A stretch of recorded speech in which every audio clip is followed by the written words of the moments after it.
ጤና ይስጥልኝ ክቡራትና ክቡራን፣ እንደምን አመሻችሁ። ዜናውን የማሰማችሁ ሰሎሞን አባተ ነኝ።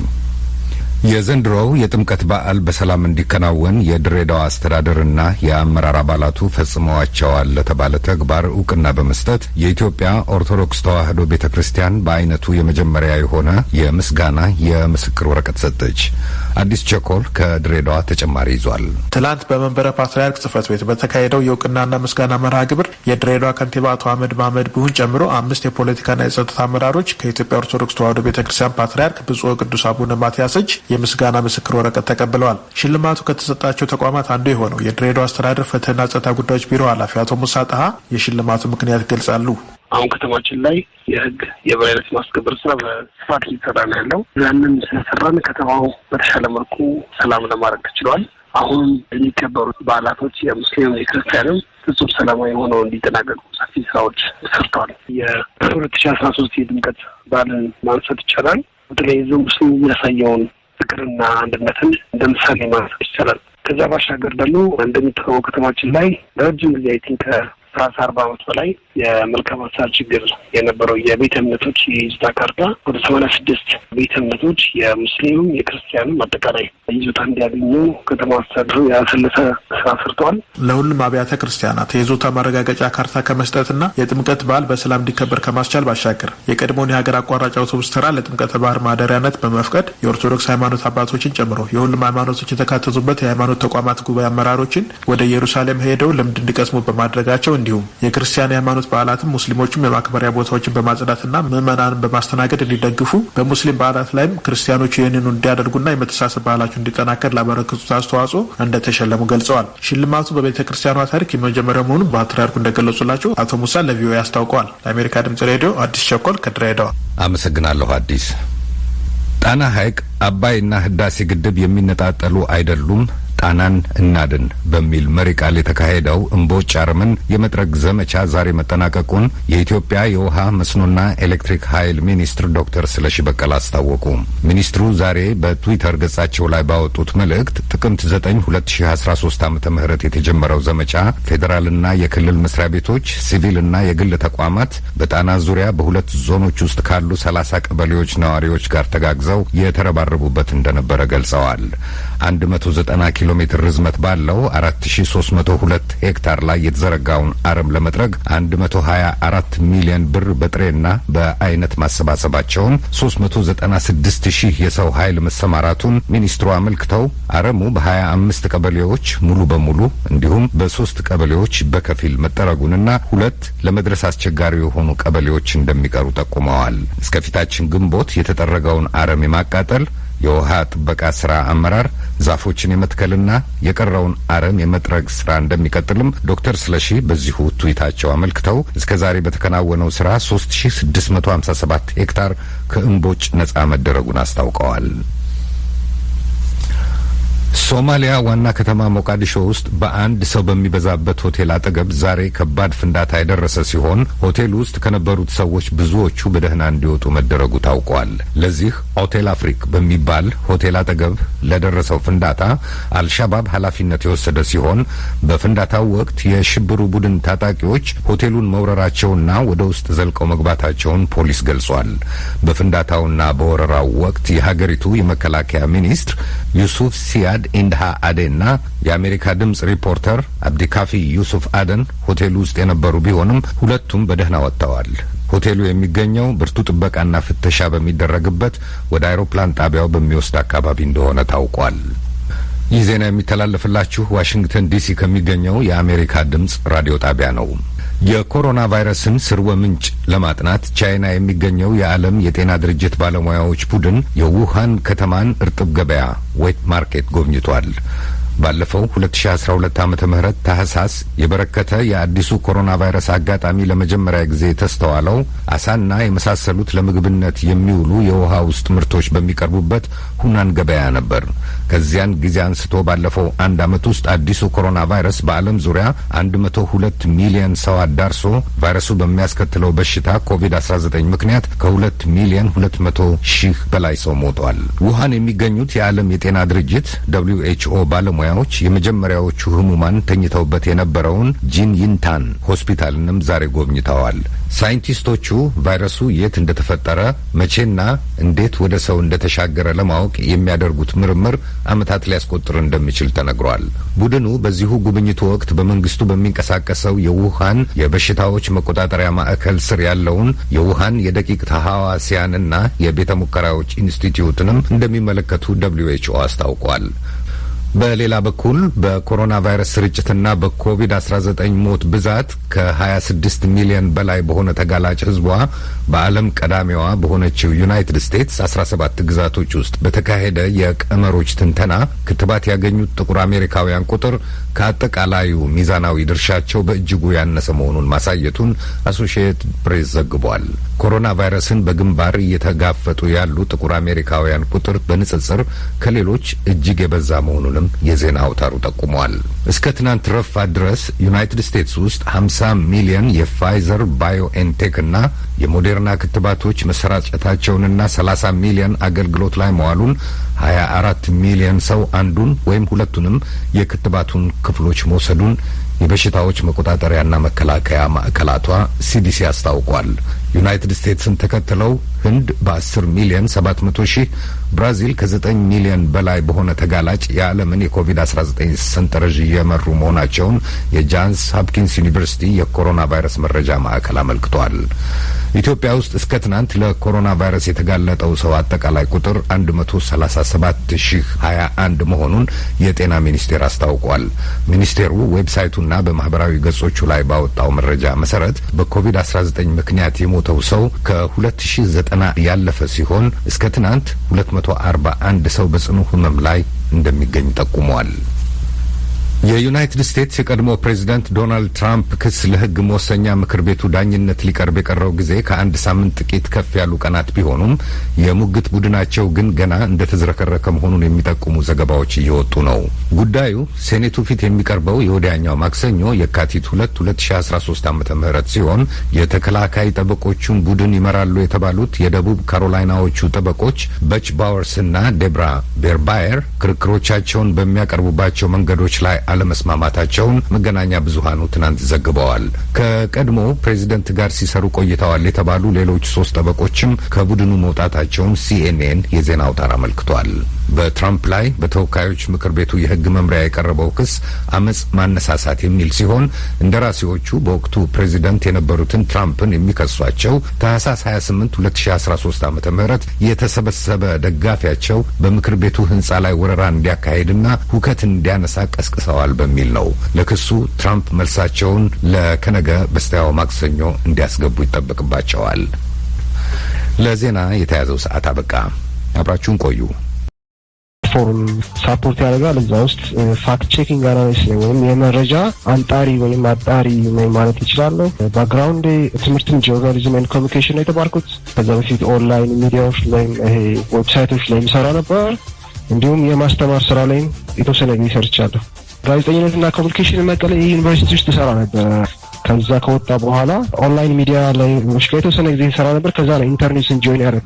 አመሰግናለሁ። አድማጮች የቼክ ኢትዮጵያውን አዲሱ ፍሬውን ነው የተዋወቃችሁት። ዶክተር ተሻገር ሽፈራው በስራ ጉዳይ በተጓዝክበት ድሬዳዋ ነው ያገኘንህ። እስኪ አንተም ሙያህንና የነበረህን ልምድ ጨምረህ ንገረን። እሺ አሉላ፣ እኔ አሁን እየሰራው ያለሁት አዲስ አበባ ዩኒቨርሲቲ ጋዜጠኝነትና ኮሚኒኬሽን ትምህርት ቤት ላለፉት 13 ዓመታት ሳስተምር ነበር። ከዚያ በፊት ከ10 ዓመታት በላይ በልዩ ልዩ ብዙሃን መገናኛ ውስጥ በጋዜጠኝነት ሰርቻለሁ። አመሰግናለሁ ዶክተር ተሻገር። ዶክተር ቴዎድሮስ ወርቅ አለማው። እኔ እዚህ ኦሃዮ ክፍለ ግዛት በሚገኘው የኬንት ስቴት ዩኒቨርሲቲ ተባባሪ ፕሮፌሰር ነኝ። እዚህ ዩኒቨርሲቲ ከመጣሁ 4 ዓመት አስቆጠርኩኝ። አሁን በዋነኝነት የማጠናው የኢትዮጵያ የመንግስት የህዝብና የሚዲያ ግንኙነት ምን ይመስላል፣ በተለይ ደግሞ በቴሌኮሙኒኬሽን ፖሊሲ ዙሪያ እንዲሁም ደግሞ በመናገር ነጻነት ዙሪያ የተለያዩ ስራዎችን እሰራለሁ። አመሰግናለሁ። እንግዶቼ ሶስታችሁም ለትውውቁ በቀጥታ ወደ ጉዳያችን እንዘልቃለን። እንደ ሀገር እንደ ህዝብም በዓለም አቀፍ ደረጃም ማለት ይቻላል በጣም አስቸጋሪና አደገኛ ጊዜ ውስጥ እያለፍን ይመስላል። ከኮቪድ-19 ባሻገር ይሄም ያነሰ ይመስል የተዛቡ መረጃዎች የማህበረሰብን የኑሮ ዘይቤ እያናወጡ ያሉበት ሁኔታ ውስጥ ነው ያለነው። የበረታ ፈተና ገጥሟል። በተለይ በኢትዮጵያ ጉዳይ አለፉት 2 ወራት አንስቶ በነበረው የወታደራዊ ግጭቱን ተከትሎ ይበልጥ የተባባሰ ሁኔታ ነው የምናስተውለው። ኃላፊነት ከጎደለው አዘጋገብ ሆን ተብሎ እስከለየለት የሐሰት መረጃ ድረስ የተዛቡ መረጃዎች በስፋት በመገናኛ ብዙሃንም ሶሻል ሚዲያ በምንለው ማህበራዊ መገናኛም ይተላለፋሉ፣ ይሰራጫሉ። ነገር ግን መተላለፍ ብቻ ሳይሆን አሉታዊ አንድምታቸው የጎላና ምናልባትም የማህበረሰብ አብሮነት ላይም አደጋ መደቀኑ እየታየ ነው። ግጭቶችን እየቀሰቀሱ ወይም እያባባሱ ነውና እስኪ በዕለት ተዕለት ከመገናኛ ብዙሃን ስራ ጋር ህይወቱ እንደተቆራኘ ሰው ጠበብ አድርገን በኢትዮጵያ ያለውን እናያለን። እግረ መንገዳችንም እኔና ዶክተር ቴዎድሮስ ባለንበት በዩናይትድ ያለውን ደግሞ ምልከት ለማድረግ እንሞክራለን። እስኪ ከኢትዮጵያን ጀምሮ ምንድነው ከምትመለከቱት? ቀደም ብዬ ለመንደርደሪያ የጠቃቀስኳቸው አሉ። የተዛባ መረጃ ከመረጃነት ባለፈ አደጋ እያስከተለ ነው፣ አሳሳቢ ሁኔታ እየፈጠረ ነው፣ ይበልጥም አደገኛ ሊሆን ይችላል የሚል ስጋት ነው እየፈጠረ ያለው። ዶክተር ተሻገር ምን ያህል ተጨባጭ ነው ይሄ ስጋት? ምንድነው የሚታየው? ልክ ነው። ከፍ ያለ ችግር ነው ያለው። እንደሚታወቀው ከዚህ በፊት በመደበኛ የፖለቲካና የስልጣን ተፎካካሪነት እውቅና ያልተሰጣቸው በህቡ ሲንቀሳቀሱ ከሀገር ርቀው የነበሩ የፖለቲካ ድርጅቶች ወደ ሀገራቸው ገብተው በመንቀሳቀስ ላይ ነው የሚገኙት። ይህ ምናልባት እንደ አንድ መነሻ ቢታይ ለፖለቲካና ለስልጣን ፉክክሩ በጣም በበረታ መጠን ስሜት የተቀላቀለበት ነውጥ የበዛበት አዝማሚያ በጉልህ እየታየ ነው። በዚህ ምክንያት መገናኛ ብዙሃን ለዚህ ዓላማ ውለዋል። የተሳሳቱና ሐሰተኛ መረጃዎች ደግሞ መሳሪያዎች ሆነው እያገለገሉ ስጋቱን በጣም የበረታ አድርገውታል። ምክንያቱም መረጃዎች ተሳስተው ወይንም ደግሞ ሐሰተኛ ሆነው የሚቀርቡት ባለማወቅ ወይንም ደግሞ በአቅም ማነስ ብቻ ሳይሆን ሆን ተብሎ እንደ መሳሪያ እንዲያገለግሉ ይሄ ዲስኢንፎርሜሽን በምንለው መንገድ ጥቅም ላይ እየዋሉ በመሆናቸው ይሄ ለህብረተሰብ ጤናማ እንቅስቃሴ ላይ ስጋት የሚደቅን እንደሆነ ነው በራሴ በኩል የምገነዘበው። አመሰግናለሁ። ወደ ዩናይትድ ስቴትስ ልመለስ። ዶክተር ቴዎድሮስ ቀደም ሲል ዶክተር ተሻገር በተመለከተበት በጥናትም በዜና ማሰራጫዎችም ማህበራዊ መገናኛዎች ጨምሮ ዛሬ ያለውን አዝማሚያ የምትታዘበውን ዶክተር ተሻገር አለፍ ብሎም መንስኤ ሊሆኑ የሚችሉ ነገሮችን ጠቆም አድርገዋል። መሰረታዊ መንስኤዎች ወይም የነኚህ ችግሮች ምንጮችስ ምንድን ናቸው? አመሰግናለሁ አሉላ። ይሄ የሐሰተኛ መረጃ መሰራጨት፣ የመረጃ መዛባት የኢትዮጵያ ችግር ብቻ አይደለም። እውነት ለመናገር ዓለም አቀፋዊ ችግር ነው። እዚህኛ ያለንበትም ሀገር ቅድም አንተ እንደጠቀስከው ትልቅ ትኩሳት ያመጣ ነው። ቅርብ ጊዜም ተሰናባቹ ፕሬዚዳንት ዶናልድ ትራምፕ ከስልጣን ለመውረድ ፈቃደኛ ካልሆኑበት ነገር አንዱ በትዊተር ገጻቸው ሲያስተላልፉት የነበረው በብዛት ሐሰተኛ የሆነ መረጃ እንዴት መጨረሻው እሳቸውን ደጋፊዎች ለቁጣ ቀስቅሶ ብዙ መዘዝ እንዳመጣ የሚታወስ ነው። እና ይሄንን የማነሳበት ምክንያት ምንድነው? ሐሰተኛ መረጃ የኢትዮጵያ ችግር ብቻ አይደለም። ግን ኢትዮጵያ ውስጥ ደግሞ ከሌሎች ቦታዎች ከሌሎች ሀገሮች አሜሪካንን ከመሰለ ለየት ያለ ጉዳት ሊያመጣ ይችላል የሚል ደግሞ ስጋትም አለ። እና ይሄንን ስጋት በተለይ እኔ በጣም እጋራለሁ። ለምንድነው ኢትዮጵያ ውስጥ ያለው የሐሰተኛ መረጃ መሰራጨት ካለን የሴኩሪቲ ወይም ደግሞ የፍትህ ተቋማትም አቅም መጓደል አንጻር ተያይዞ ሊመጣ የሚችል ተጠያቂነት በጣም አናሳ የሆነበት ሀገር ስለሆነ ብዙ ጉዳት ሊያስከትል ይችላል። ይህንን ደግሞ በባለፉት 2-3 ዓመታት የተለያዩ ግጭቶች በሀገሪቱ ከዚህ በፊት ታይተው በማይታወቅ መልኩ እንዲገነሙ መውጣታቸው እኔም ካደረኩት ጥናት ሌሎችም ደግሞ ካደረኩት ጥናት ጋር የማህበራዊ ሚዲያው አስተዋጽኦ እጅግ ከፍተኛ እንደነበረ የምንረዳበት ነው። ይሄ ካድ ነገር አይደለም። ግን ደግሞ ይሄ ሁሉ ለምንድን ነው የሆነው? ምን አዲስ ነገር መጥቶ ነው? ከዚህ በፊት ሚዲያ አልነበረም ወይ ብሎም ደግሞ መጠየቅ ያስፈልጋል። በእርግጥ አሁን ያሉትን የማህበራዊ ሚዲያ ተቋማት በተለይ ደግሞ ሀገራችን በስፋት ህብረተሰቡ የሚጠቀመው ፌስቡክን ነው። አልፎ አልፎም ከተማ አካባቢ ያሉ ሰዎች ትዊተርን ይጠቀማሉ። በእርግጥ እነኚህ ማህበራዊ ሚዲያ ተቋማት ሪዋርድ የሚያደርጉት የሚያበረታቱት ምንድነው ብሎ መጠየቅ ያስፈልጋል ነው። በመጨረሻ ስትመለከታቸው አወቃቀራቸውን እነኚህ ተቋማት ትርፋማ ድርጅቶች ናቸው ፐብሊክ ሰርቪስ የሚሰጡ ኔሰሰሪሊ ነው ትራዲሽናሊ ሚዲያ ገለልተኛ መሆን አለበት ወይም ደግሞ ሚዲያ ማዳለት የለበትም ወዘተረፈ የምንላቸው ነገሮች በዋነኝነት የሚመለከታቸው አይደሉም። ስለዚህ ማህበራዊ ሚዲያ ሪዋርድ የሚያደርገው እውነትን ሳይሆን እንደው ማጋነን ባይሆን ጩኸትን ነው። ምን ያህል ሰው አንድን መረጃ በምን ያህል ፍጥነት ብዙ ሰው እንዲያየው ያደረገ የሚለውን ነገር ነው።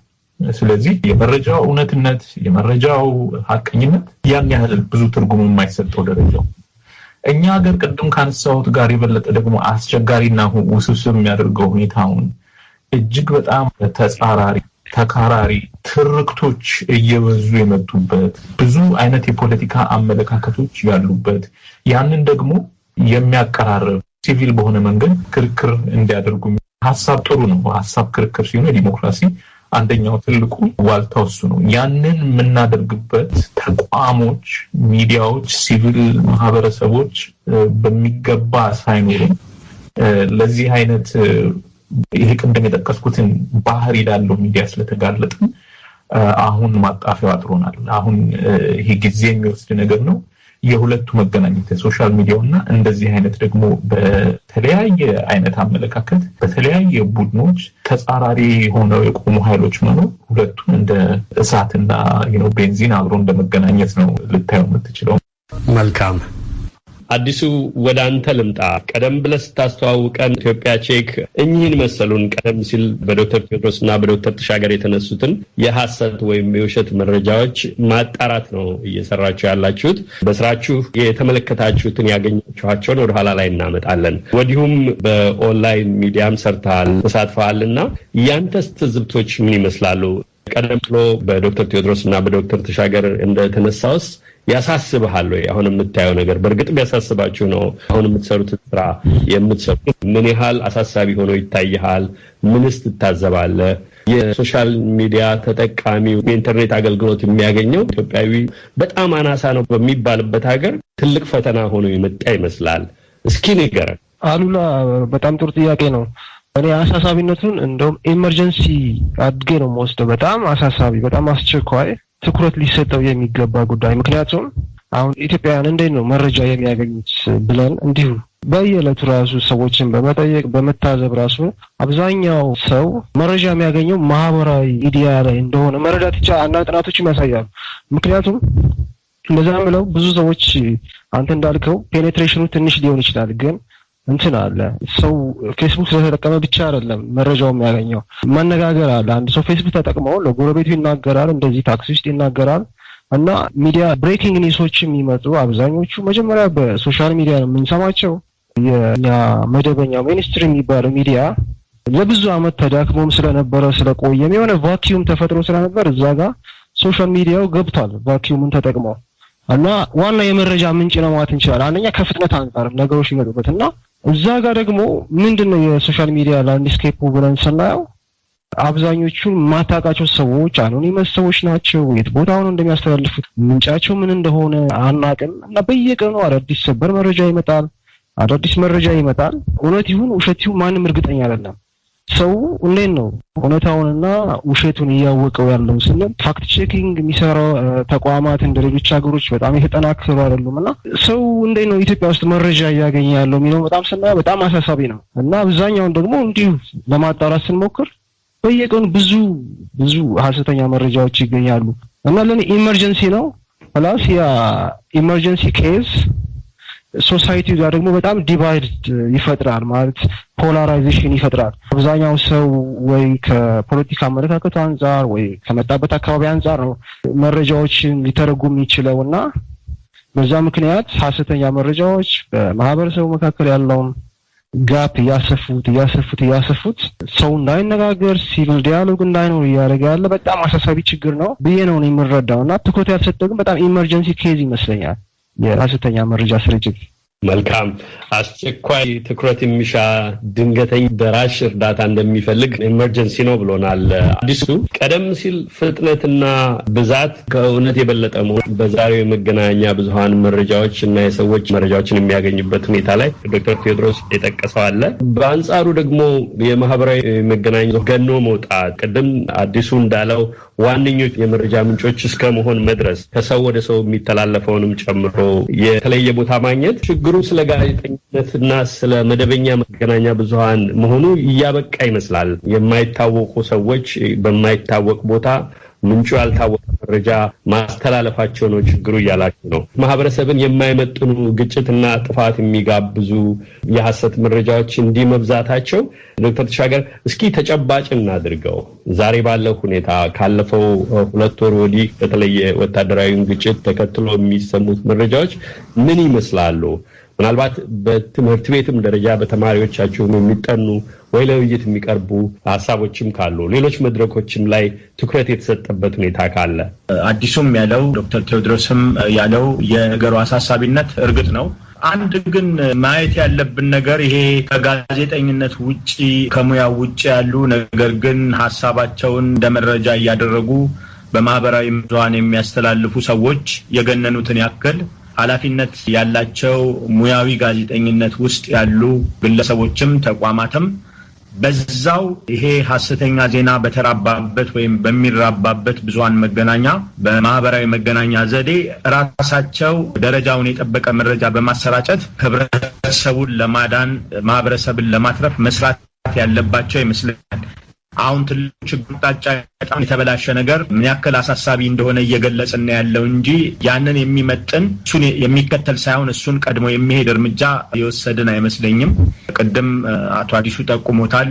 ሰዎች ከየት አካባቢ እንደሆኑ እነማን እንደሆኑ ባልታወቁ መጠን ከኃላፊነት ነፃ ሆነው ነገር ግን ኃላፊነት የሚጠይቅ ስራ እየሰሩ ማህበረሰብንና ሰዎችን እየጎዱ ነው ያሉት እና እንደተባለው ይሄ እውነት ነው።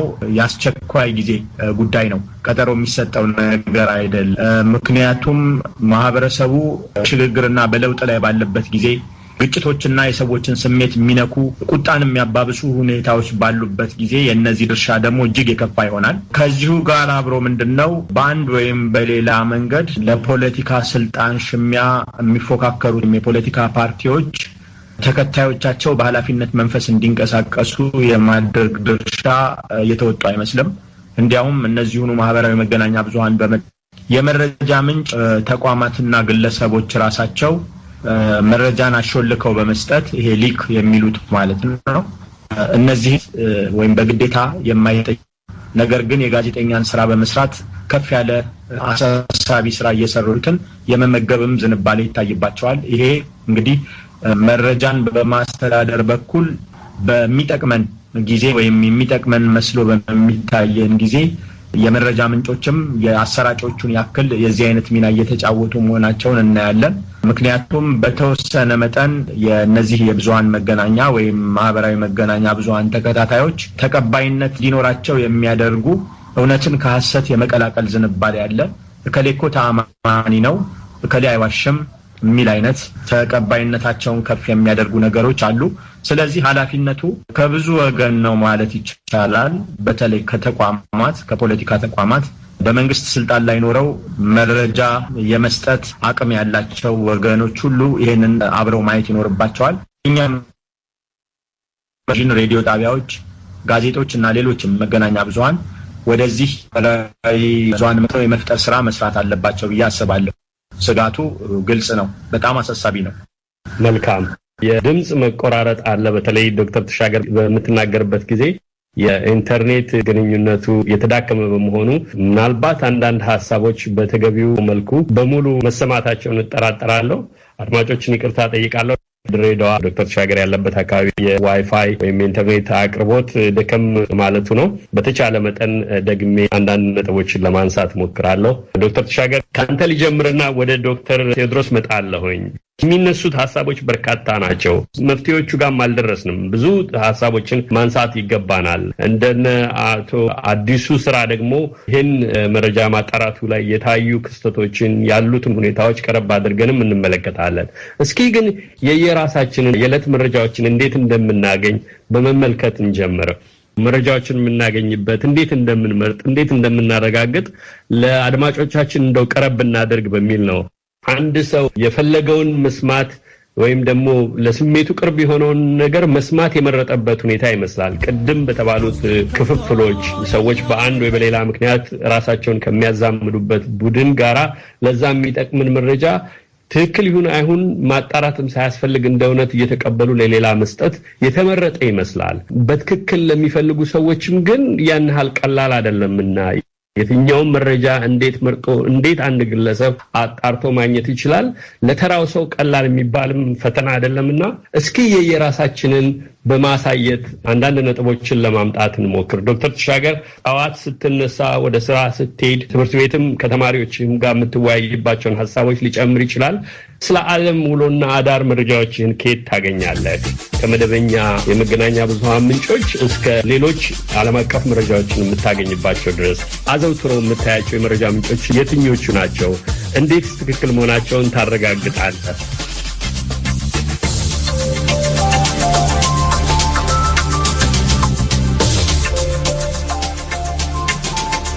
አድማጮች የጠረጴዛ ዙሪያ ውይይታችን አላበቃም። ሶስቱ ተወያይ እንግዶቻችን ቆየት ብለው ይመለሳሉ። አበባው መስኮት ሊከፈት ነው።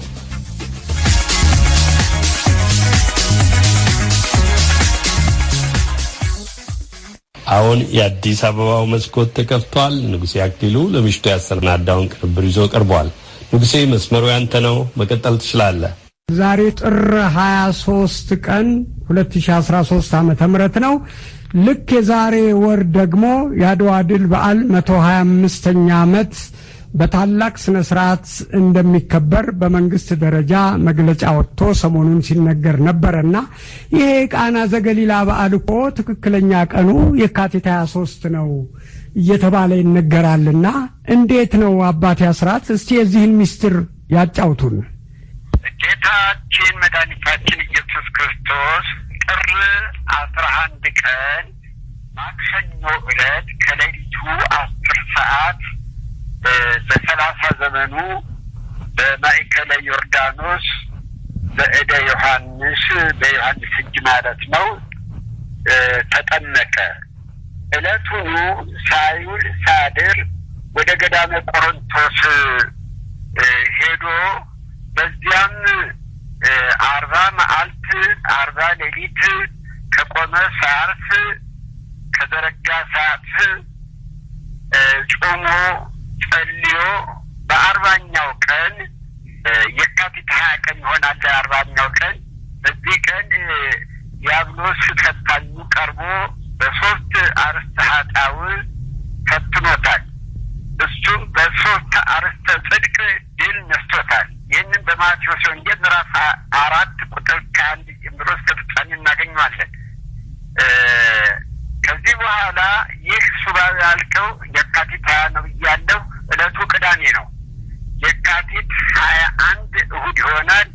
22 ሰኞ ይሆናል። 23 ማክሰኞ አመሳልስት ዕለት በቃና ዘገሊላ ከብካብ ሆነ ብሎ ይህ የካቲት 23 ቀን በገሊላ ቃና በዶኪማስ ቤት ከእናቱ ከቅድስት ድንግል ማርያም ጋራ ዘመድ ናትና እንዲሁም ከደቀ መዛሙርቱ ጋራ ሆኖ የሰርጉ ታዳሚ ሆኗል። በዚያም 6 ድንጋይ ጋኖች ነበሩ። በእነሱ ውሃ ሞልተው አቀረቡ። ከዚህ በኋላ እየቀዳችሁ ስጡ አለ።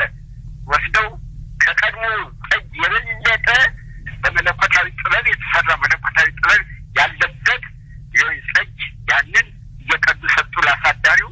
በጣም ሰርገኛው ሁሉ ተደስቶ እግዚአብሔርን አመስግኖ ወደ ቤት ተመልሷል። እንግዲህ በሀገራችን የቃና ዘገሊላ በዓል ጥር 12 ቀን ከጥምቀት በዓል ጋር ተደጋግፎ የሚውልበት ምክንያት አባቶቻችን ሊቃውንት የአብይ በካቲት 23 የአብይ ጾም ስለሚገባ በዚያን ጊዜ በሀዘን በጸሎት በጾም በስግደት የሚያሳልፉበት ጊዜ ነው እንጂ የደስታ በዓል መሆን የለበትም ብለው የውሃን በዓል ከውሃ ጋር እናክብር በሚል ወደ ጥምቀት አምጥተውት ከጥምቀት ማግስት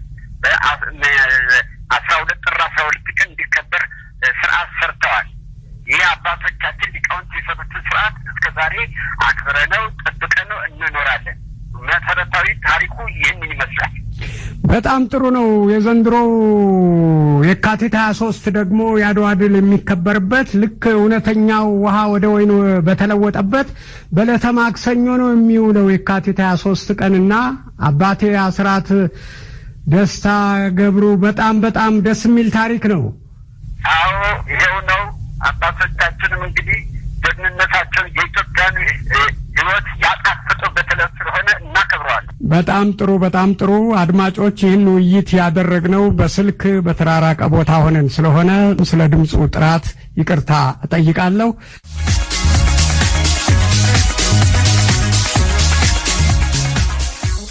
ንጉሴ አክሊሉን ለዝግጅቱ አመሰግናለሁ። አድማጮች የምትከታተሉት ከዋሽንግተን ዲሲው የአሜሪካ ድምፅ ራዲዮ የእሁድ ምሽት የራዲዮ መጽሔት ፕሮግራማችንን ነው። የፕሮግራሙ አዘጋጅና አቅራቢ አሉላ ከበደ ነኝ። አሁን ቀደም ብለን የጀመርነው የጋዜጠኞች የጠረጴዛ ዙሪያ ውይይት ነው። ሰዓቱ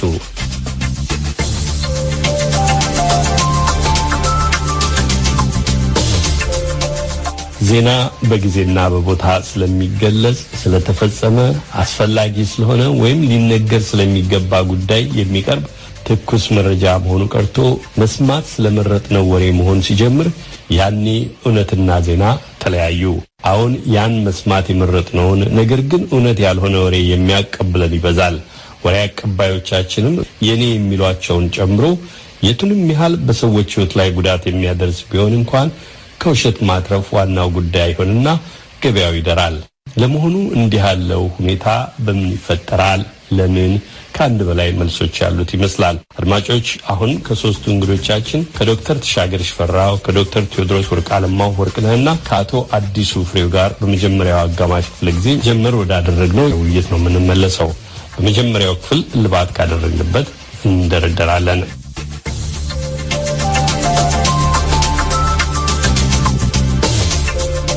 የሚነሱት ሀሳቦች በርካታ ናቸው። በኃላፊነት የሚወሰዱት መፍትሄዎቹ ጋርም አልደረስንም። ብዙ ሀሳቦችን ማንሳት ይገባናል። እንደነ አቶ አዲሱ ስራ ደግሞ ይህን መረጃ ማጣራቱ ላይ የታዩ ክስተቶችን ያሉትን ሁኔታዎች ቀረብ አድርገንም እንመለከታለን። እስኪ ግን የየራሳችንን የዕለት መረጃዎችን እንዴት እንደምናገኝ፣ መረጃዎችን የምናገኝበት እንዴት እንደምንመርጥ፣ እንዴት እንደምናረጋግጥ ለአድማጮቻችን እንደው ቀረብ እናደርግ በሚል ነው። አንድ ሰው የፈለገውን መስማት ወይም ደግሞ ለስሜቱ ቅርብ የሆነውን ነገር መስማት የመረጠበት ሁኔታ ይመስላል። ቅድም በተባሉት ክፍፍሎች ሰዎች በአንድ ወይ በሌላ ምክንያት ራሳቸውን ከሚያዛምዱበት ቡድን ጋራ ለዛ የሚጠቅምን መረጃ ትክክል ይሁን አይሁን ማጣራትም ሳያስፈልግ እንደ እውነት እየተቀበሉ ለሌላ መስጠት የተመረጠ ይመስላል። በትክክል ለሚፈልጉ ሰዎችም ግን ያን ያህል ቀላል አይደለምና የትኛውን መረጃ እንዴት መርጦ እንዴት አንድ ግለሰብ አጣርቶ ማግኘት ይችላል ለተራው ሰው ቀላል የሚባልም ፈተና አይደለምና እስኪ የየራሳችንን በማሳየት አንዳንድ ነጥቦችን ለማምጣት እንሞክር። ዶክተር ተሻገር ጠዋት ስትነሳ ወደ ስራ ስትሄድ ትምህርት ቤትም ከተማሪዎችም ጋር የምትወያይባቸውን ሀሳቦች ሊጨምር ይችላል። ስለ ዓለም ውሎና አዳር መረጃዎችን ከየት ታገኛለህ? ከመደበኛ የመገናኛ ብዙሃን ምንጮች እስከ ሌሎች ዓለም አቀፍ መረጃዎችን የምታገኝባቸው ድረስ አዘውትሮ የምታያቸው የመረጃ ምንጮች የትኞቹ ናቸው? እንዴትስ ትክክል መሆናቸውን ታረጋግጣለህ? መልካም። የኔ ተሞክሮ በግል ጠዋት የሀገር ውስጥ ሬዲዮ ጣቢያዎችን አዳምጣለሁ። ቢሮ ከገባው በኋላ ደግሞ የማያቸው ድረገጾች የመደበኛ መገናኛ ብዙሃን ድረገጾች ናቸው። አልፎ አልፎ እነዚህ የዩቲዩብ ዜናዎችን አያለውኝ እና እነዚህ እንግዲህ አይነታቸውና ብዛታቸው በጣም የሰፋ ነው። የተወሰኑትን እንደው እየታገስኩ የምመለከታቸው የማዳምጣቸው የዩቲዩቦች አሉ።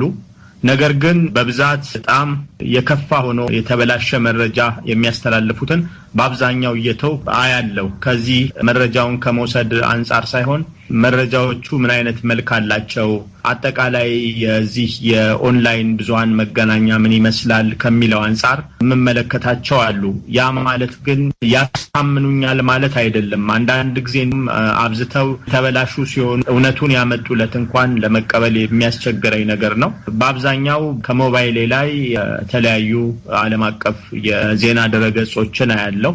ማታ ደግሞ ቴሌቪዥን አያለው፣ የዜና ቴሌቪዥን አያለው፣ የሀገር ውስጥም የውጭም ቴሌቪዥን ጣቢያዎች።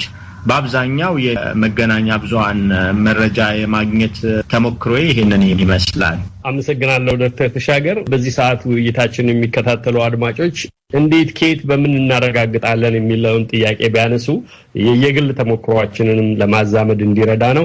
እርግጥ ነው እናንተ በሙያችሁ ምክንያት እንደ መምህር የተሳሳተ መሆኑን እያወቅም የተዛባ መረጃ የሚያቀርቡትንም በጥናትና ምን እንደሆኑ ምንጫቸውን ማየት ለውይይትም ለስራም አስፈላጊ ስለሆነ የመመልከት እድል እንደሚኖራችሁ እረዳለሁ። ዶክተር ቴዎድሮስ ወደ አንተ ልምጣ። ቀደም ብለህ እንደጠቀስከው እኛም ያለንበት የተሻለ እውነተኛ መረጃ ይወጣል ተብሎ የሚጠበቅበትም ዓለም የተዛባበት ሁኔታ ነው ያለው። የቅርብ ጊዜውን የተሰናባቹን ፕሬዝዳንት ገጠመኞች የተከታዮቻቸውንና ራሳቸው ፕሬዝዳንቱ ጭምር በየቀኑ የሚያስተላልፏቸው የሐሰት መረጃዎች ያደረሱት ጉዳት በስፋት ይነገራል። ይሁን እንጂ የተሻለ ማረጋገጥ የሚቻልበት ዓለም ነው ያለነውና የመረጃ ምንጮቹም ከፍላጎት ባሻገር ብዙ ማረጋገጫዎች እንደ ልብ በየቀኑ የሚገኝበትም ነውና እስኪ እሱንም አዛምደህ የራስህን እንደ መምህርም በግልም ደግሞ የኢትዮጵያንም ሆነ ዓለም አቀፍ መረጃዎችን እንዴት ነው የምታገኘው? በምን መልኩ ነው የምታየው?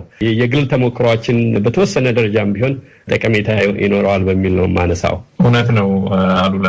እኔም ልክ እንደ ዶክተር ተሻገር ተመሳሳይ የሆነ ዜና አዲስ ወሬ የማይበት አካሄድ ነው ያለኝ። ግን ቅድም ስለ ማህበራዊ ሚዲያ ስናገር አይ ቲንክ ብዙ አሉታዊ የሆነ ሳይዱን ያወራሁት ያም እንግዲህ አሁን ከመጣብን መዘዝ እና ጣጣ አንጻር ከዚህ ከሐሰተኛ ዜና ስርጭት አንጻር እየተነሳ ነው። ግን አንድ ነገርም ጠቆም አድርጌ ማለፍ የምፈልገው ማህበራዊ ሚዲያ ብዙ የሆነ አዎንታዊም ደግሞ ጎን አምጥቶልናል። ከነኚህ ካመጣልን አዎንታዊ ጎኖች አንዱ በተለይ እንደኛ ሀገር ባለው ሁኔታ በእርግጥ በብዙም ቦታ ብዙ ወጣቶችን ከፖለቲካ ተሳትፎ ከተለያየ አይነት በአገር ቤትም በለው በዓለም ዙሪያም በለው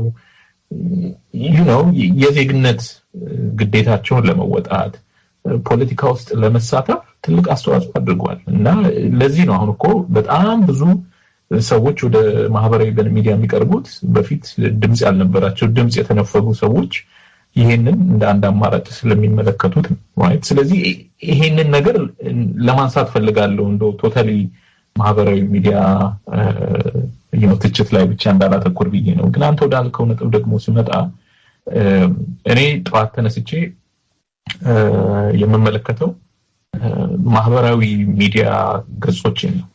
እነኚህ ማህበራዊ ሚዲያ ገጾችን በተለይ ደግሞ ትዊተር እኔ በሚመቸኝ መንገድ አሰናድቼዋለሁ። ይህን ልል ፈልጌ ነው እንደ ማስፈንጠሪያ ነው የምጠቀመው ለማለት ነው። የተለያዩ የዜና አገልግሎት የሚሰጡ መደበኛ አገልግሎት ማለት ነው ዓለም አቀፍ ሊሆን ይችላል። ከዛም ደግሞ አገር ቤት እኔ እማምናቸው እምነት ያለኝ የተሻለ ስራ ይሰራሉ፣ የተሻለ መረጃ ያቀርባሉ የማስባቸው ማህበራዊ ገጽ ላይ ተሳታፊ የሆኑትንም እነሱንም እከተላለሁ። ከዛ እነሱን ተከትዬ ማንበብ የምፈልገውን ማወቅ የምፈልገውን ነገር ወደ እነሱ ደግሞ ገጽ ሄጄ ተስፈንጥሬ እዛ ሄጄ ያለው ማለት ነው። ስለዚህ ከዚህ አንጻር እውነት ለመናገር ማህበራዊ ሚዲያ በጣም ጥቅም አለው። ግን ኢቭን እኔ የማይመቸኝ አንዳንድ ጊዜም ደግሞ ኮምፕሊትሊ ሐሰት እንደሆነ እያወቅኩም ወይም ደግሞ ብዙ ሰው እየተከታተለው እንደሆነ መረጃ ያለኝ ግን ያ መረጃ ኮምፕሊትሊ እውነት ያልሆነ ሊሆን ይችላል፣ ወይም አንዳንዴ እውነት ነው ግን ደግሞ አሳሳች ሊሆን ይችላል ሙሉ የሆነ ዜና ስለማያቀርብ ያንንም መመልከት ግን ያስፈልጋል። ለምንድነው ቢያንስ ሐሳብ ታገኝበታለህ። ሰው ለካ የሚነጋገረው በዚህ ጉዳይ ላይ ነው። የሰው ልብ ትርታ ያለው በአሁን ሰዓት ይሄ ነው የሚለውን ነገር ሐሳብ ስለምታገኝ በዛ ጉዳይ ላይ ተጨማሪ መረጃ እንድታገኝ፣ ጥያቄዎችን እንድትጠይቅ፣ በዚህ ጉዳይ ላይ እነማን ናቸው የተሻለ መረጃ ሊሰጡኝ የሚችሉ ሰዎችን ብለህ እንድታውቅ ይረዳል። ስለዚህ የመነጋገሪያ ነጥቦችንም ማግኛ ምንጭ ነው ማህበራዊ ሚዲያ ራይት።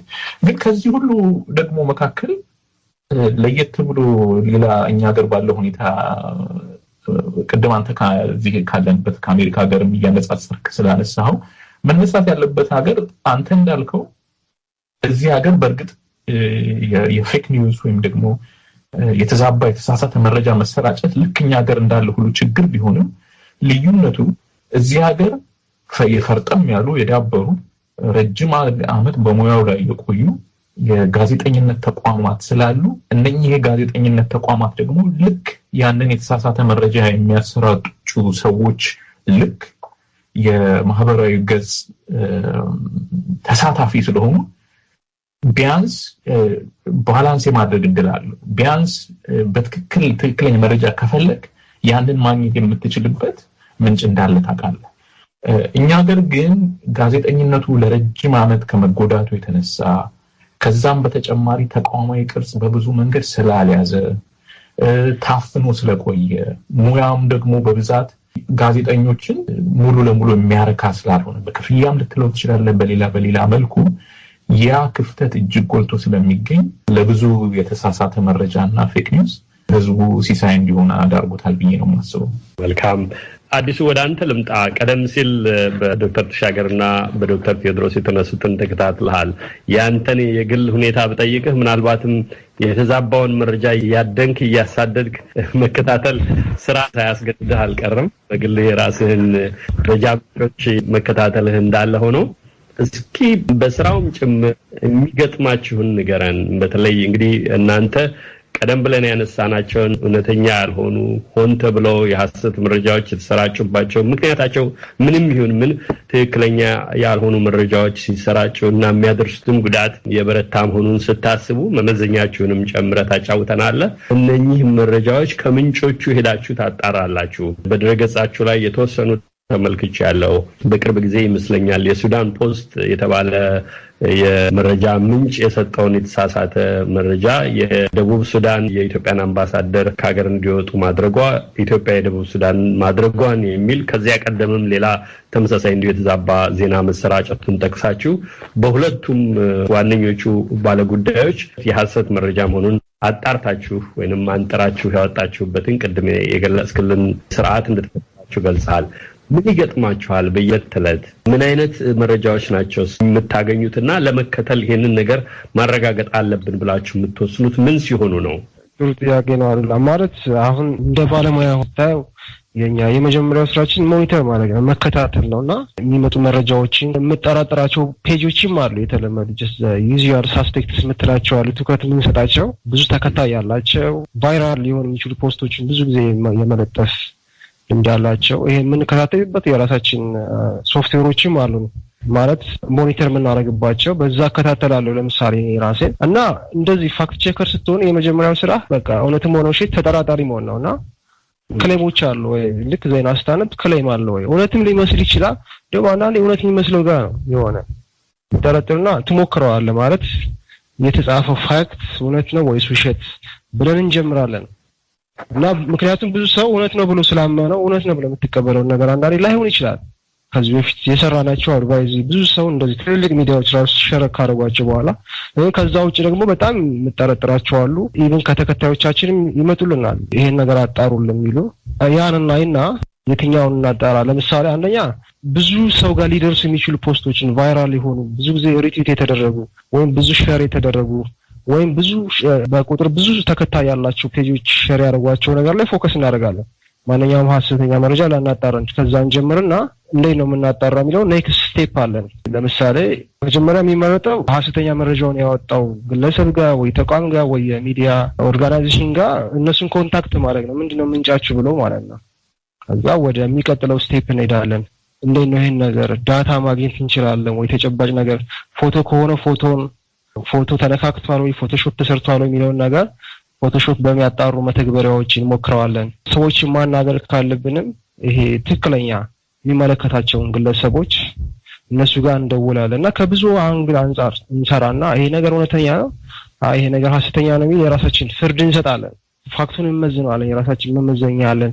እንደዛ አድርገን እንሰራለን እና በቃ የኛ ስራ ከጠዋት ጀምሮ ሞኒተር እናደርጋለን። መጠራጠር ነው ማለት እውነተኛ የሚመስሉትንም ማለት ነው። ክሌም ፋክት